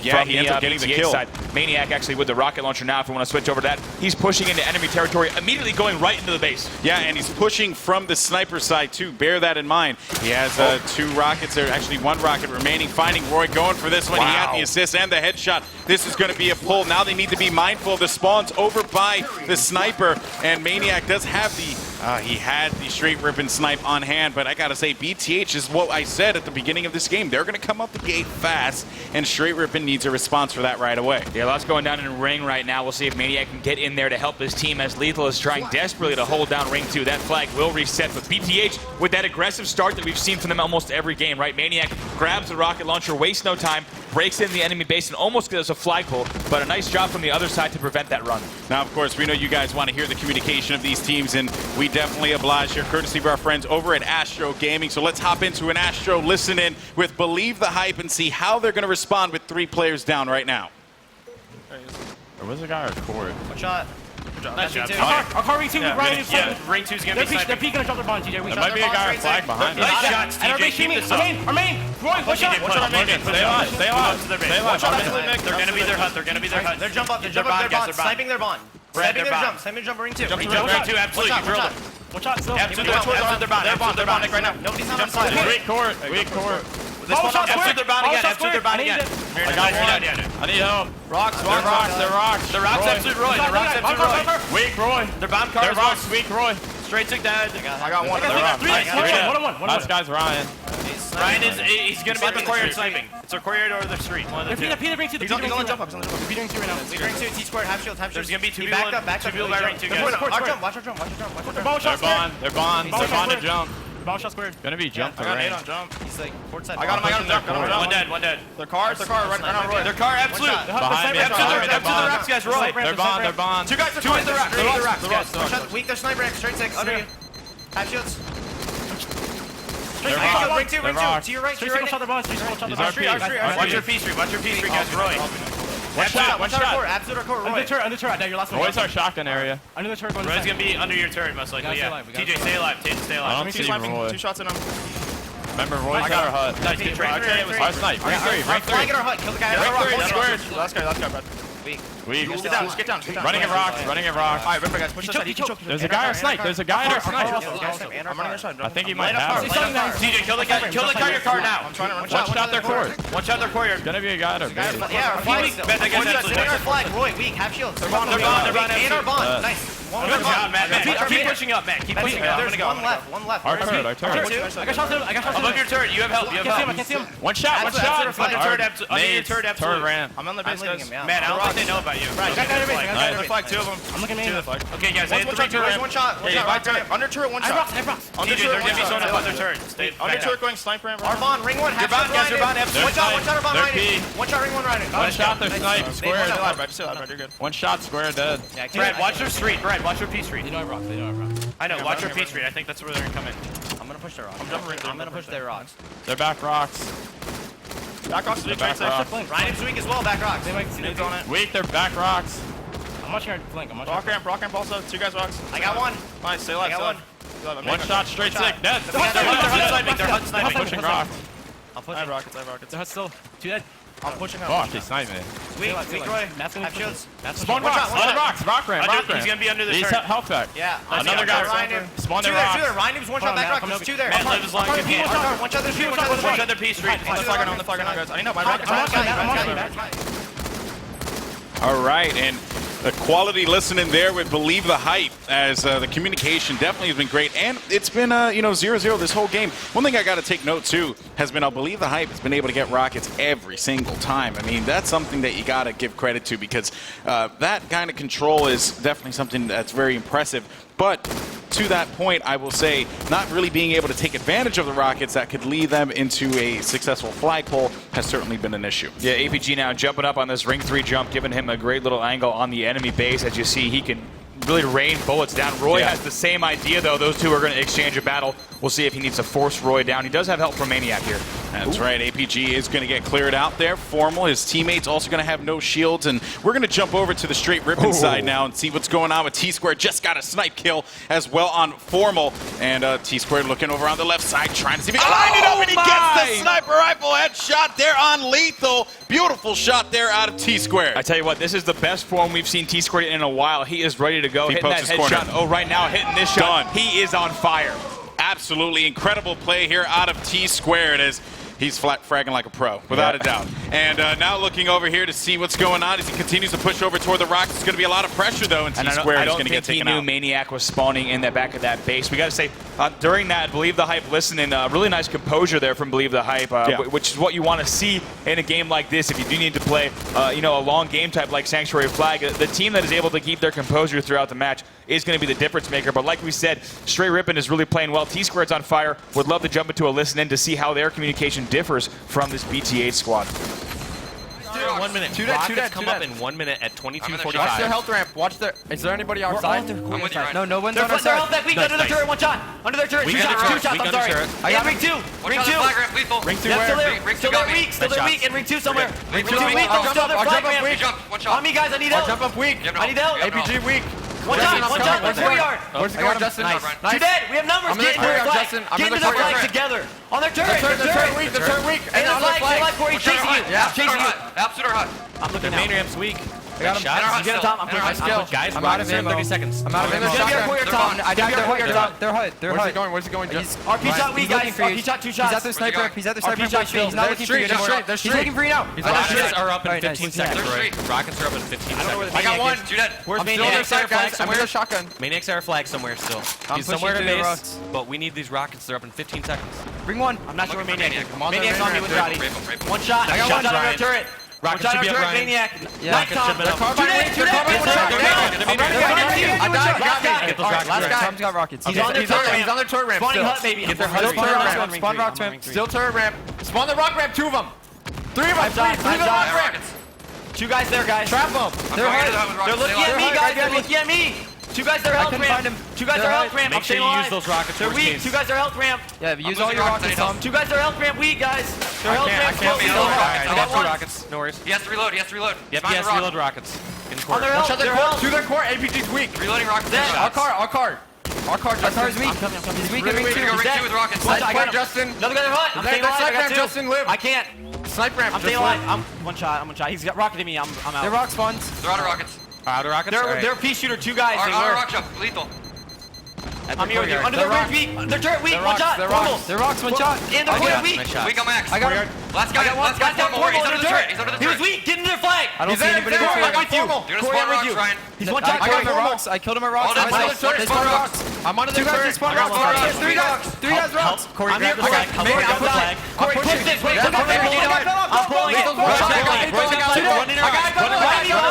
Last guy. He's on turret ramp. He's under turret. I'm looking for him. Under turret. You can keep tossing it. Don't toss it under this carbine. Don't do the next toss. No next toss. Under turret. One shot there. One shot ring 2. Next to your left. Get killed. Get killed. I don't know where Formal's at. Get the pin. Ring 1. Formal's ring 1 weak. 2 ring 1. 2 guys ring 1. And on the flames. They're car Slays. Come on, guys. Kill. Be good. Our carbine. They're gonna panic here. I got Maniac. Yep, wait. Shoot the waterfall. Our rock 1 shot. You're good. Our rock 1 shot lethal. Our rock 1 shot lethal, guys. I'm looking. I didn't get him. He's dead. Nice. Our court. I need help. He's got court. Nice job. You need to stay alive there. You need to stay Nice alive. job. Our carbine side. I need help. I just spawned. You have so much. Ring 2 in the street. Nice, dude. Ring 3. Sniper down He's ring 2. gonna jump ring 3. Ring 3 their side. And sniper down ring 2.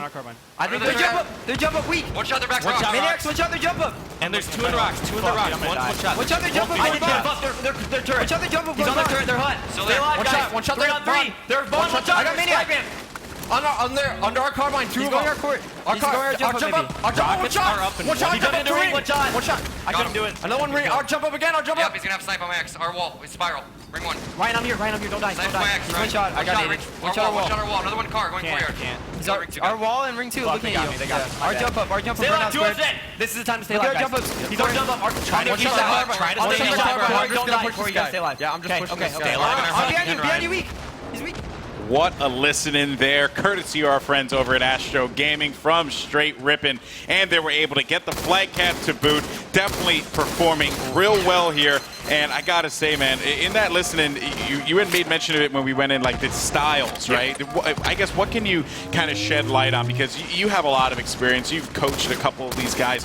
What was it about the styles that were different? Yeah, Golden Boy, we're looking at completely different communication styles there, and it's interesting because Believe the Hype is a roster that plays very quick, very frantic. However, their communication style does not reflect that. On the Straight Rippin' side, feels like a little bit more of a composed team. However, when you listen to them, right, they are talking much faster. They are much more into it, as it seems. And right there, that led to that flag cap. Excellent job there as you see each player identifying what their responsibility was at the time when they ran that flag, stressing the fact that there was one player alive under the turret, and they knew they needed to eliminate that player. So I like what I'm seeing, and here is more of it from Straight Rippin'. Yeah, T-Squared has the flag, and he has Roy providing some coverage for him here. T-Squared's going to continue to bring that flag through the rocks, and it's like what Walsh said, you just got to get that flag past the halfway point at that time, because you got to scramble, right? When it's on the other side, that's when you can kind of breathe comfortably. Yeah, and Roy right now making sure that no one is behind him at their base. T-Squared's about to run in flag number 2 right behind him, and going to bring this in. We'll switch back over to Roy, who's still laying down that cover. Oh, it looks like we might have gone early, but T-Squared does cap that flag right there. Straight Rippin' goes 2-0, and the crowd likes what they're seeing from Straight Rippin'. Straight Rippin' playing incredible, man. I have to say, and it's just running on all cylinders, which has been amazing to see. Lethal challenging over by Ring 2. He's going to have to back up. APG getting cleared by Straight Sick, as Roy is just going to make his way up to Ring 2, finding another one in front. It's going to be Maniac. He misses on the melee, and he gets dropped, though. Ring 2 control going to Believe the Hype, but you got to highlight Straight Sick actually hanging out. Now we got to jump over to Believe the Hype, who's trying to fend off this attack here from Straight Rippin' from the sniper side. That's right. They got 3 minutes left. If they want to put some flags on the board, they need to cap 2 before the clock ticks down to that 15-minute mark. And that's a tall order against this Straight Rippin' squad. Yeah, and Lethal knows that there's someone still hanging around here, and he gets melee from behind. Ryan Noob, you crafty devil, as he has the sniper in his hands. Now the flag was pulled by Believe the Hype, but it won't really amount to much, as it's going to get stopped right in its tracks. And now the flag for Straight Rippin', or I should say Believe the Hype's flag, being in the possession of Straight, this dangerous territory. They have to know that Ryan Noob's here. Yeah, both flags are out right now. Ryan Noob needs to stop this flag. We'll see if he can do that. Right now he's in a good position to do so, and so is the rest of the Straight Rippin' squad. So that the other flag will return, but right now watching for these last 5 seconds on this return. If he's able to secure this right now, misses the shot there, so that flag gets a touch right there. 15 seconds left on that. We'll see if Ryan Noob can continue to connect with the sniper rifle. Yeah, when in doubt, have Ryan Noob with that sniper rifle. He's been coming up huge for this squad. And Ryan Noob just continues to cycle around. He's going to get body shots and another shot there. Oh my goodness, and a very last second touch there right there for that roster. So it looks like Straight Rippin' has their backs against the wall right there. BTH able to get a last second touch, still in danger. Yeah, but you got to keep in mind the time there, Bravo. You have about 2 minutes, not even, as the time continues to tick down, and the flag is going to return. That means Straight Rippin's going to be in a comfortable position. They're now going to go for the counter cap, or the counter opportunity, as Maniac challenges Ryan Noob. Ryan Noob is going to lose that one, but luckily for him, his teammate Roy is going to be there for the coverage. I gotta say, what amazing discipline from Ryan Noob and the rest of the Straight Rippin' squad, as they don't panic despite 2 flag touches past the 50-yard line. Ryan Noob just holds down the enemy base, no problem. Trusts that his teammates have his back, and they're able to get that flag back to their base. They still lead 2-0, about 1 minute left before regulation's over. Yeah, and I think part of that too is also the positioning of Ryan Noob too. He's hanging out over by the sniper. No one's going to challenge him there, especially because he has teammates with so much support. And now look at this Straight Rippin' control with the Rockets. Now this was something that BTH was able to shine in the beginning of this matchup, getting control of the Rockets 3 times. Since that time though, they haven't been able to capitalize on it. Now Ryan Noob just needs to hold the line with the rocket launcher, which should be relatively easy, and he's going to be able to pick off a kill on Lethal, which means that with about, 40 seconds left to play roughly, this is pretty much curtains. Yeah, right now, if you're a Straight Rippin' fan, you're really liking what you're seeing as they're trapping the enemy in the rock side of their base. Just like 30 seconds left. It's almost impossible for them to run these back-to-back flags at this time. They would need to pull it immediately right now. So Straight Rippin' with total map control, Ryan Noob just behind him. Oh, Hits the double kill with the long distance rocket. Oh my goodness, the fadeaway rocket from Ryan Noob to just make things look pretty. 20 seconds on the clock, adding insult to injury, going for that flagpole, finding players all around the ramp there. And it seems like Ryan Noob just pushing up because they can do whatever they want. This is pretty much a wrap, as Straight Rippin' will secure game number 1 in this matchup going into Team Slayer on Warlord. That's right. There's a crowd here. Apparently a contingent of Straight Rippin' fans are pretty happy about that first result in the match. But I got to say, Straight Rippin', you know, they just dominated the map the entire time. They had complete control. And most importantly, when they were pulling flag, they knew exactly what they needed to do. They have clearly established roles. And I think if BTH wants to get back into this, they're going to need to do that in game 2. Yeah, one thing though, Believe the Hype looked great at the beginning, right? Yep. They came at them with everything that they had, and Straight was able to fend off the attack. Again, they got control of rockets 3 times. You would think that that would amount to something. And actually, if we could take a look at some of the stats here and see what's going on, we have T-Square at 28 and 21, but you got Ryanu, 35, 17 assists, and 17 deaths. Incredible stuff. He's the leader in the game in the kills category, assists and deaths for his team right there. Big numbers from Ryan Noob, clearly the MVP of that match. He had a great game. Great game from him. Now that means that Team Slayer on Warlord will be coming up next. And again, if we learn from anything with Believe the Hype, 1, not to count them out. 2, though, is that they're looking to just forget about what happened in game 1, because that's what you need to do. That's what champions do. You forget about what happened in game 1 and you move forward to game 2. They need to bring that same intensity into this matchup, because Warlord, it's a map that you're definitely going to need it. Oh, that's right. And what's really going to be interesting to see, BTH, a team that can play very fast, but does their communication style support it, right? Now, these teams, of course, fighting for that Launch Invitational trophy that you see on your screen. And on the other side, on this other roster here with Straight Rippin', they're a team that we're seeing actually can play quite fast, right? And they do have the communication to support it. So we'll make sure that we jump in to hear more communication throughout the match as the series continues. That's right, guys. We're going to go to a break. When we come back, game number 2, Lockdown. Oh, yes, Warlord. I apologize. Warlord, Team Slayer. It's going to be going on after this. You give your life away so others will live. And take life where only God can give it. Halo Nightfall is an action drama. It's a story about heroes and the good and the bad side of heroism.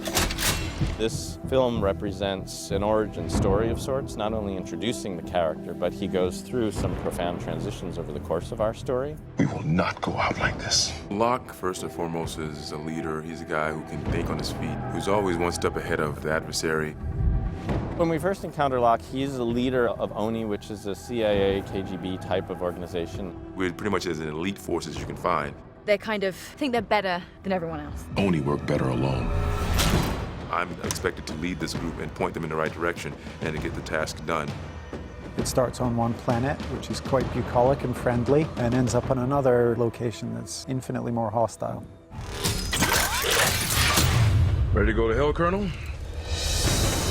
They are undertaking what seems to be a fairly routine investigative operation, and they quickly come to discover that there's something far more alarming and far more dangerous. They've all got to make these massive life-changing decisions and put their lives on the line, so it's quite emotionally intense.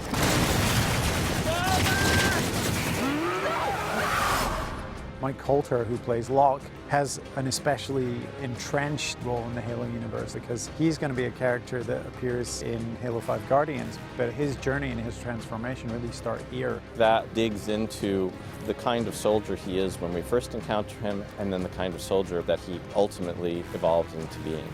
It also allows us to explore the Halo environment in a much more sort of primal way, in the sense that these characters are literally coming to life. That's been a thrill for us because we've been carefully working on his character arc as a bridge between the game and the motion picture world, effectively.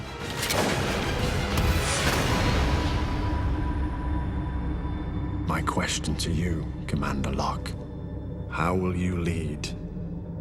And for what?